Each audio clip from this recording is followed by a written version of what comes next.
Hello, everyone, and welcome. I'm Anthony Bannach.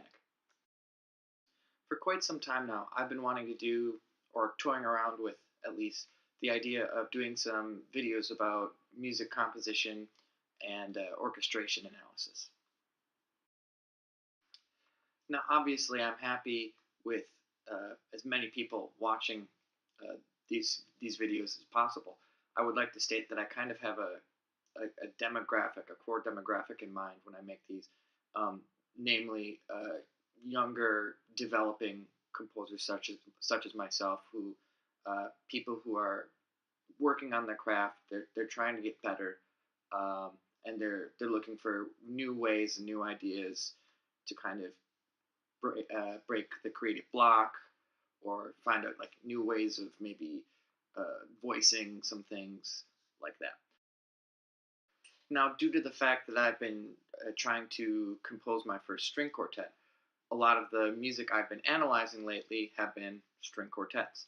So the next few videos I do will probably be about some of these quartets that I've analyzed, some of the things I've looked at to try to draw from to implement in my piece, or maybe use as a springboard for new ideas. Now, like I said, I wanted to study some scores while I was working on my string quartet, and um, my thought process for picking what scores to study was pretty much random. I just wanted to pick some good composers. I didn't want to pick any string quartets I was too familiar with already. Um, just some things to draw ideas off of. The first string quartet I'm going to look in this video is actually a Carl Nielsen string quartet, but it is his unpublished string quartet, in D minor from 1882, I believe. So this one, it's pretty hard to get a hold of. I mean, it's on ILSMP, or however you say it. Um, it's on there, but the audio, if you want to listen to it, you can find it off of a recording on Spotify. But outside of that, it's really hard to find. Um, and of course, this really obscure one is the one I'm going to start the series off with. But whatever. Um, so yeah, we'll we'll take a look at that. I'll try to get the audio on here. Otherwise, what I might do is well, you'll see when you watch the video. I might otherwise I might have to plunk it into the piano and Logic here and kind of do the audio view that way. But without further ado, let's get into it. So, in any case, let's start out by listening to the introduction to the first movement here.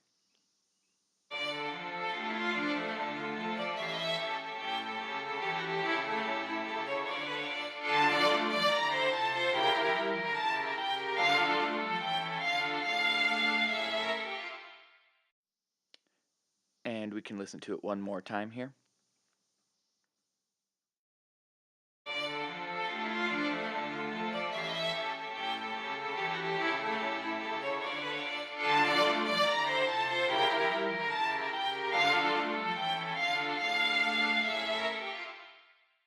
So, first let's look at uh, like I said, we'll look at these 8 bars, and so here's what I kind of marked out as things that, um, as you know, as younger composers, as newer composers, right off the bat, if we just by doing simple analysis, just sitting down with a score, you can find it a lot just right out of the gate.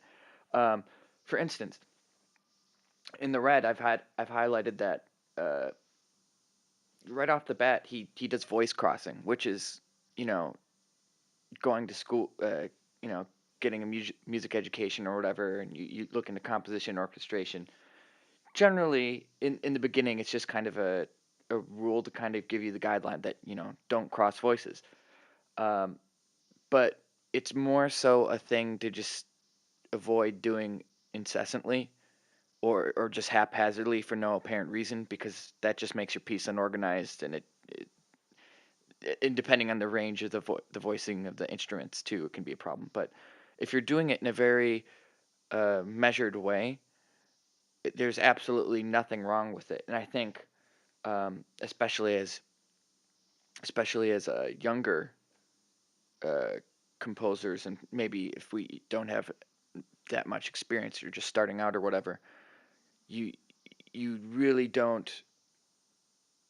You're really concerned about, you know, oh, I can't cross this voice, or I can't put this there, and then that's a good concern to have. But also, you have to realize that it is totally okay to, have the first violin dip into the, if the second violin is playing a B on, in like right in the middle of the staff, you can totally have the first violin on a melodic line go to the F sharp, go to the E, below that. That's totally okay. The next video I'm going to do Bartok's first string quartet as well, and he is crossing voices all the time, but it's okay because he does it in a very sophisticated way. He does it in a um, way that's necessitated by the line. It's not just haphazard.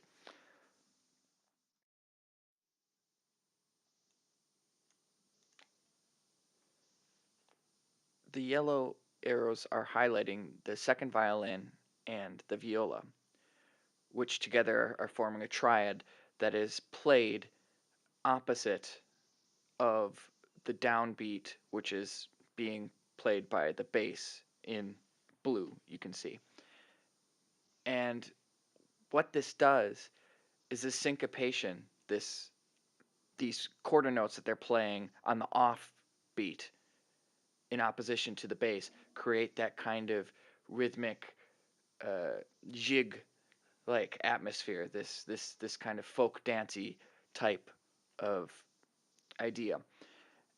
And this was something you saw a lot of at Nielsen's time, in terms of what composers were doing at this time. It was a time of the time being the turn of the 20th century. You see composers like Dvorak looking at and Bartok looking at their their their their cultures and their folk music and using that as compositional material. In the bass, like I said, you can see the chords are just being outlined, plunking along on the quarter note, the bum bum bum bum bum bum bum. It's just providing the anchor, so to speak, of this opening passage. Finally, on this passage, just take a look at the two circled green chords. They're the first notes of each segment of the phrase. The the chords are the same. The only thing that is different is the note that the violin starts each segment of the phrase on. In the measure 1, it starts on the D, and then on measure 5, it starts on the A. Uh, why am I highlighting this? Well, because for many younger composers, including myself when I was just, 4 or 5 years back, just kind of starting this kind of thing, you, especially if, you kind of see chords in this kind of just root position block idea that you'd hear in something like pop music or something like that, and you view it as these kind of, oh, that's the chord, I'm going to go from, you know root chord C to root chord D, kind of like, how you'd play chords on a guitar or something if you were playing a rock song. But in orchestration, in composing and orchestration, you really don't want to limit yourself to just that kind of plunky writing. Um, Now, going back to this, if you can see, the chords are the same, but the just starting the melody, just starting the phrase, the second part of that phrase on the A, makes that chord, which is exactly the same in all three other parts besides of the first violin, it makes it brighter. And that creates a little bit more oomph and a little bit more tension on the second part of on the second phrase of that opening melody. So you have the first four bars come in and they kind of sound da da da da da da da da, you know, stating the emotion. And dun dun, just that jump from dun to dun just makes it much brighter, and it's just giving it movement. Just that place of that one note is giving that section more movement. So it's something to think about when you're making a melody. When you make a melody, think about how where that chord or where that note is going to land in terms of what music you're placing under it, because it can give it contour, and it can even help propel the feeling forward if you're doing it in a very smart way.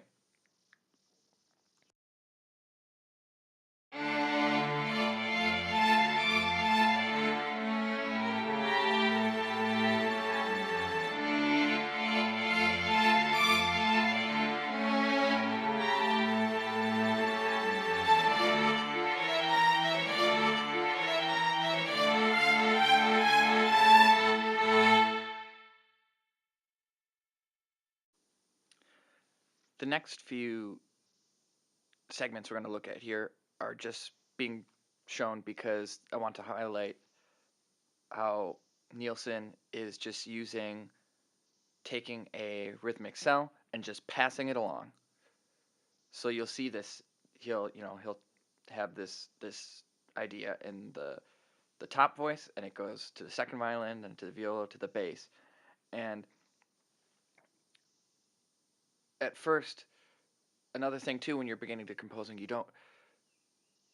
want to you almost have these kind of ideas of grandeur where you're gonna, you know, write these beautiful contrapuntal, or ornate polyphonic lines, but there's nothing wrong with simply, call and response kind of ideas, or having an idea just being passed around. That's a great way to develop a motif. That's an excellent way to develop a motif, and to allow your composition kind of space to explore. And it's very simple exercise. Copy this here, put it here, then just kind of from that point see where that will take you. Um, Another thing is that doing this too is a nice way to create composite rhythms within the context of the whole piece, or within the context of the whole. Um, in this case, because we're talking about a string quartet, but in any composition you make, this would also apply. But especially in a smaller group like a string quartet, this kind of passing of rhythmic material against the other three voices creates as a string quartet, as a single entity. It creates a composite rhythm that you can hear if you're listening to them as a whole.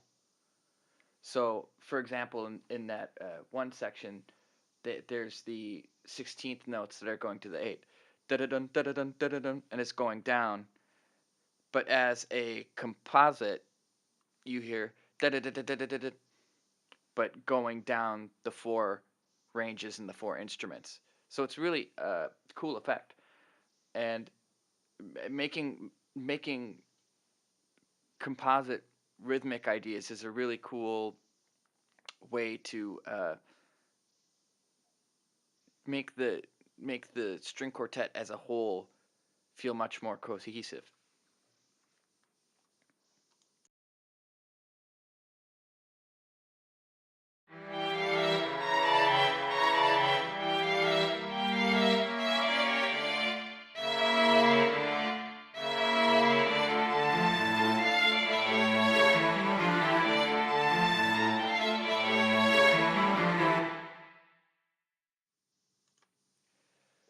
So here we see a really good example of stratification, as I'd like to say, I guess, of roles within the string quartet. So on the top we can see the melody in green. Underneath that is in 16th notes an ostinato in the second violin. An ostinato, for anyone who doesn't know, is just it's simply put, it's just a repeated rhythmic figure. Underneath that is a almost just a similar kind of eighth note ostinato, minus the measures 2 and 4 of that section, but it has an important harmonic component to it as well, because it's just hammering on the A, which is the tonic of the 5 chord that's going to be coming up at the end of that segment. But I'm not going to talk about the tonality of this piece too much. You can do your own harmonic analysis if you want to, but I'm just really here to talk about the ideas, orchestration, and compositionally speaking. Underneath the viola is the bass, which is doing this kind of jig, bouncy kind of counter melody, da da da da da da da da. So it's definitely taking more of a counter melody role to the melody, and then the inner voices are really driving the rhythm. So as you can see, in any piece of music, the on the bottom here it says, in any piece of music the melody and bass are vital, but the real motion right here in this passage, like I said, is from these two voices in the middle, and the second violin and the viola. They're driving it. They're the ones dividing the beat into segments. They're dividing it into an eighth note pulse and a 16th note pulse, but they're doing that in tandem, and you're getting that cool composite rhythmic effect that I just talked about before, where you're listening to it as a whole, and you're not hearing um, you're not just hearing the 16th notes. You're not just hearing ticka ticka ticka ticka, and you're not just hearing the eighth note dot dot dot dot. You're hearing this kind of, it's almost like what it is. It's creating an accent on the first of the 16th note. So da da da da da da. It's yeah. So you have that rhythmic drive in the center. On the top you have the melody. On the bottom you have the counter melody. And this is just a good example of, like I said, the stratification of roles. So you have a 2 verse 1 verse 1. So you're almost kind of pitting the string quartet into parts and giving it roles, and say, you have this part, you have this part, you have this part. And it's much it's much clearer and much easier sometimes to conceive of writing as an assignment of roles. It gives you, it opens up more possibilities in terms of being able to think easier about what you're going to do next. Now, it's important to note that this passage acts as the apex of this movement in terms of development. Prior to this, in the whole first movement, it's the only time where all 4 voices are completely independent of each other. Just 4 bars of the entire movement. So the whole point before this, like I said, the roles were at least two verse 1 verse 1. You could say that this passage is 2 verse 1 verse 1, but I'm being very literal in the sense that in the inner voices, they even though their function is both rhythmic, they are still playing separate rhythms. So I'm not counting them as a pairing in terms of that sense. Because before this, you you have, up until this point in this movement, you have at least two instruments playing the same rhythm or rhythmic figure at any one time, except we get to hear, and all four of the voices are now independent. So that gives us a few things to think about.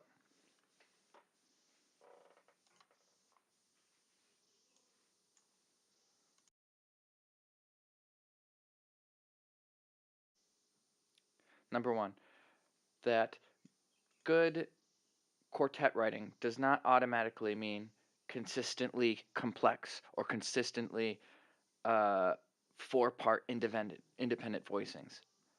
It doesn't mean that. Most most of the time, in most quartets that you read, it's not like that. Um, if you're going for that kind of thing, great, but don't think of it as a, especially if you're starting out, don't run before you walk. Um, and I'm saying that as somebody who, like I said, I'm working on my first one. I'm not trying to do anything insanely crazy. You don't, in order to do good part writing, you don't have to have this insanely contrapuntal, uh, Mahler-esque kind of writing, even though that's wonderful and beautiful. But uh, you can, you know, just by doing what we talked about before with assigning roles and pairing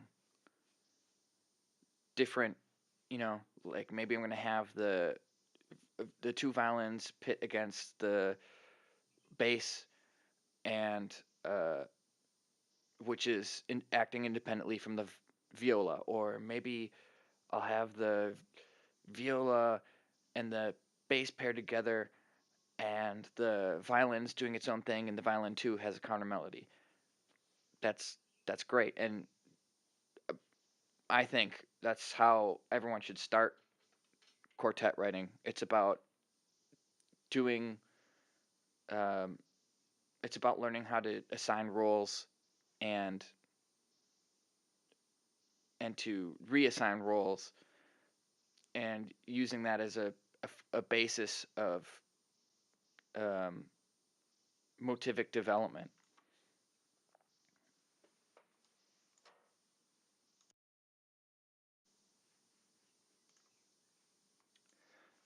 Number two, that within the framework of a piece, you can use the independence, or lack thereof, of voice writing as a way to kind of infer development or evolution of a structure of your piece. Now, what do I mean by this? So, what are other ways we can infer development? Well, there's obviously motivic development, right? You have your idea, and you develop it, and you expand it. You can, if you have a 4-bar idea or an 8-bar idea, then you're trying to do like a transition or something. You can restate that idea up a major second, and then repeat the first 2 bars following that. Just an example. So you can develop a motive. Uh, Harmonic development, so modulating. That's another way of showing that your piece is moving, your piece is progressing. Rhythmic development as well. Is the beginning slow? Is it kind of ponderous, and does it build up steam? Uh, or the inverse, or something in between.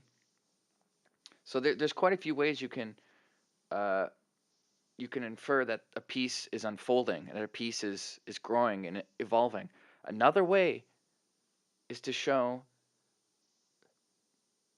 independence or dependence of parts. It's showing, if you have a beginning of a piece that's much more choral in nature, much more homophonic in nature, you can use voice independence as a way to infer transition material, or development of a new section or idea, right? the if you're starting out with like a choral-esque kind of, everybody's grouped playing the same rhythmic chord kind of idea, you can infer evolution from voices starting to assert their independence. That's showing that the piece is going somewhere. So you can do that with how you use your voices as well. And number 3, that if complete voice independence does occur, each voice should have a justification for its presence. Now, this is kind of one of those rules where it really doesn't have to be stated, I guess, but because you could make the argument, well, of course, everything that you want in your piece should have a presence, of course, and I agree, but it's just something to reinforce and to say again that if you are doing this kind of independent stuff, it's going to sound a lot better, and it's going to make more sense if you know intrinsically what you want to do with those voices. If you know, okay, this is doing this because, like, I'm gonna have this, I don't know, I'm gonna have this eighth note here to counteract uh, the kind of drone in the bottom, so it's not just too rhythmically dead. So anything like this goes for any composition, but um, especially when you're doing independent voices used like polyphonically, where they're all doing their own thing. You really need to make sure that you know what they're doing and that they have a reason for them being there. Because otherwise, it's just going to muddle everything up. If you're just like, oh, I'm just going to put some flourishes here, put some flourishes there. A little bit briefly on the second movement here. I'll let you listen.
Okay, so here we see in the opening, it's just the violin.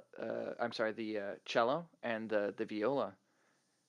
The cello having the beautiful, uh, you know, very very sorrowful melody on the bottom, um, and that rich kind of sonorous uh, timbre in that range.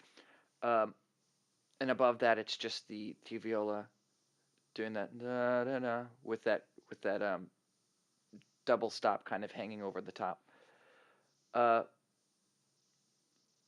these pairings are lovely, but you're probably thinking, oh well, where are the violins? Well, if you're asking, well, who cares? Where are the violins? To my question, you're right. It doesn't matter. It shouldn't matter. Um, and it by not having the violins right in the beginning, it gives you a little bit of it gives you more space to think about the real melancholic nature of those of the cello having that kind of yearning singing melody on the bottom.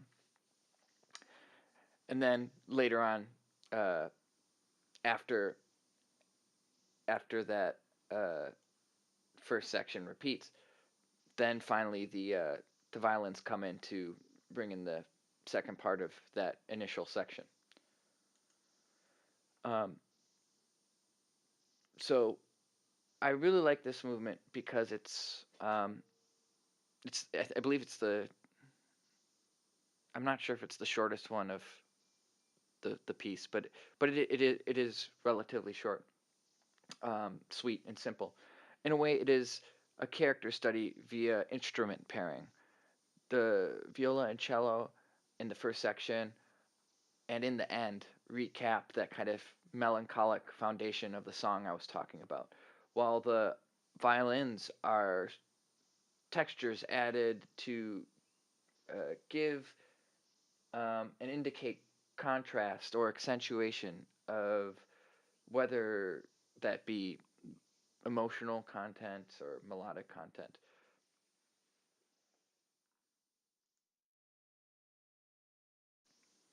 So here is the beginning initial section of the third movement.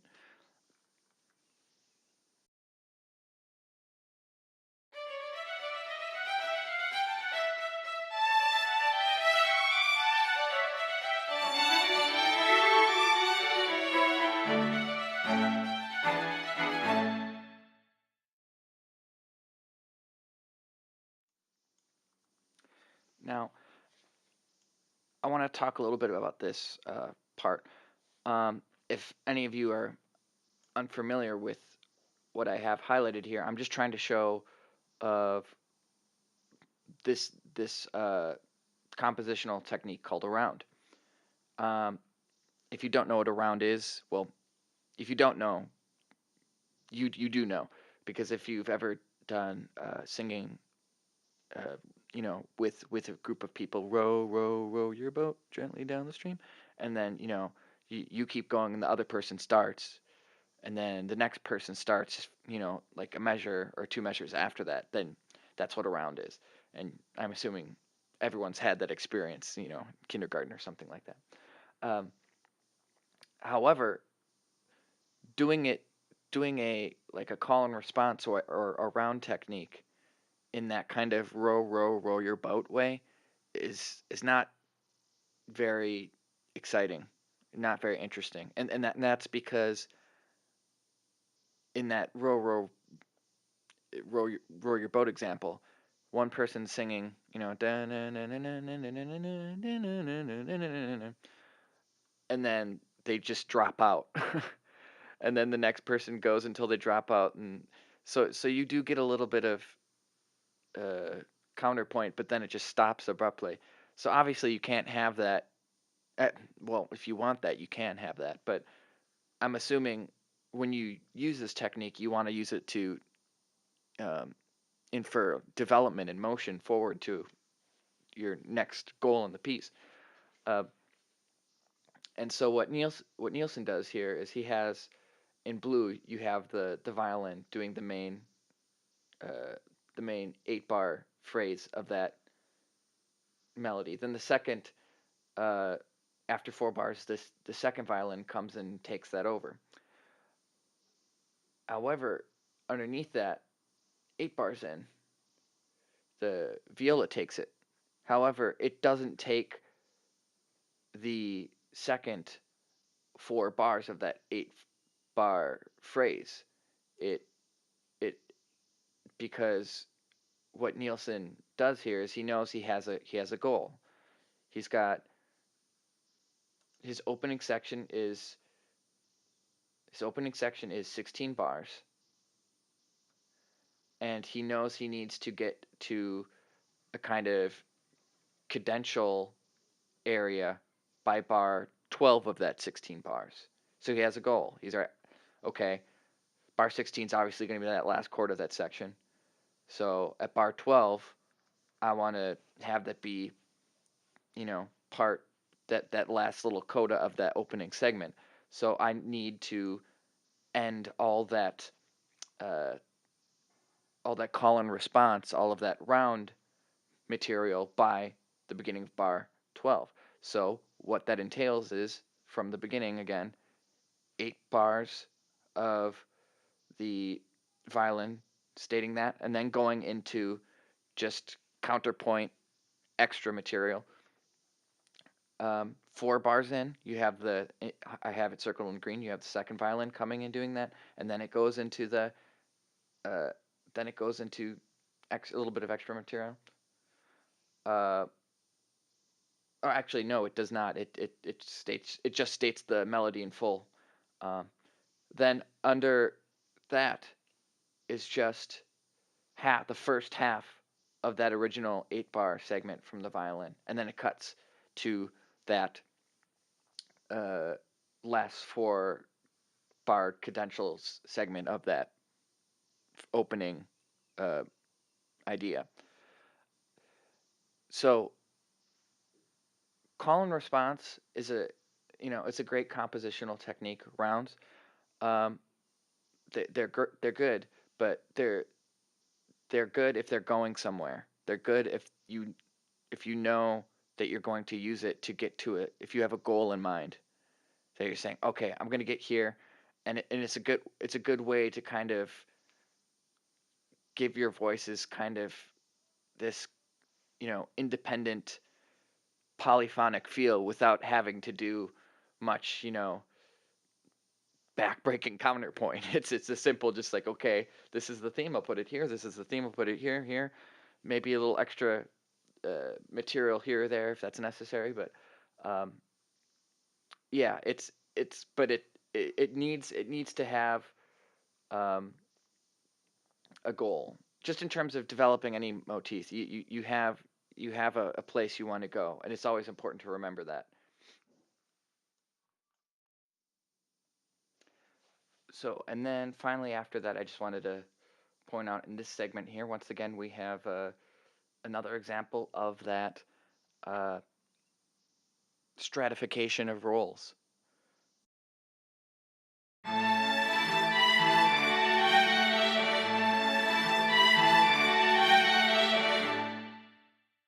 Where we have the 4 parts, again, independent, fully independent, and it's the same if you have the score, which again, like I said in the beginning, the top of the video, you can get it on IMSLP.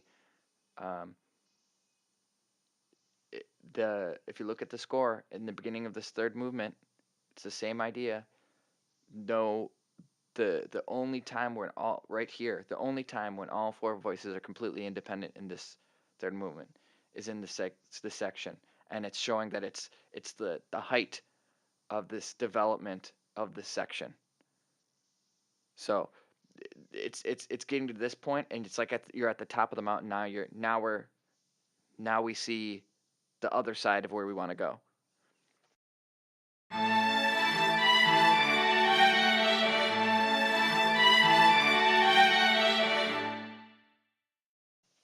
And then this passage right here, we'll play quick.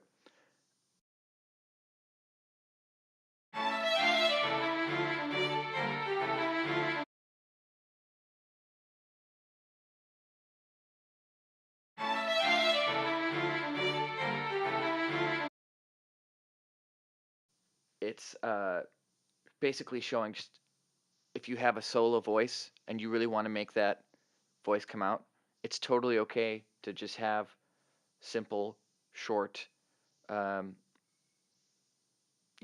little chords that get out of the way fast. It's totally fine.